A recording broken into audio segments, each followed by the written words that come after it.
સહજ ન્યૂઝ. બનાસકાંઠાના સાંસદ જ્ઞાનીબેન ઠાકોર અંગેની ટિપ્પણી પર વિવાદ.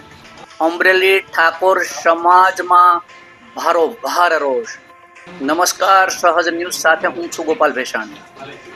બનાસકાંઠા જિલ્લા સાંસદ જ્ઞાનીબેન ઠાકોર અંગે ભાજપ અધ્યક્ષ જગદીશ વિશ્વકર્મા દ્વારા કરવામાં આવેલી ટિપ્પણીને લઈને વિવાદ ઊભો થયો છે. આ મુદ્દે અમરેલી જિલ્લા ઠાકોર સમાજ દ્વારા કડક પ્રતિક્રિયા વ્યક્ત કરવામાં આવી છે.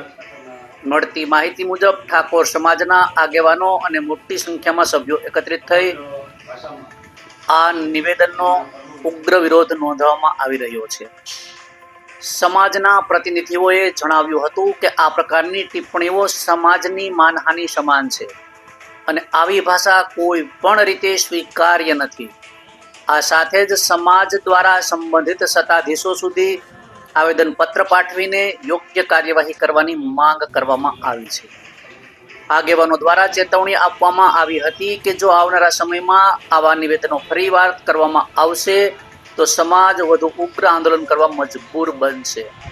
આ ઘટનાને પગલે વિસ્તારમાં રાજકીય તણાવનો માહોલ સર્જાયો છે અને વિવિધ વર્ગોમાં ચર્ચા તેજ બની છે. રિપોર્ટર સંજય વાઘેલા, સહજ ન્યૂઝ, અમરેલી.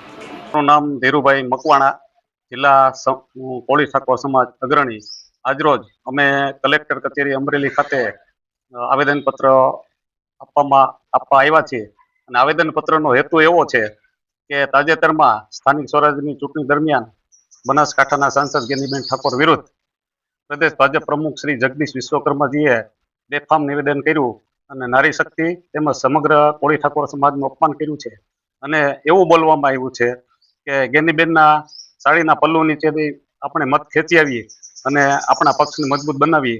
આ શબ્દોને અમે સખત રીતે વખોડી છીએ અને જ્યાં સુધી જગદીશ વિશ્વકર્માજી આ શબ્દોની જાહેરમાં માફી ન માગે અને સમાજની પણ માફી ન માગે ત્યાં સુધી અમારી લડત શાંતિથી અને ગાંધીજીને માર્ગે અને આગળ જતા ઉગ્ર સ્વરૂપે અમે સમગ્ર ગુજરાતની અંદર આંદોલન કરશું.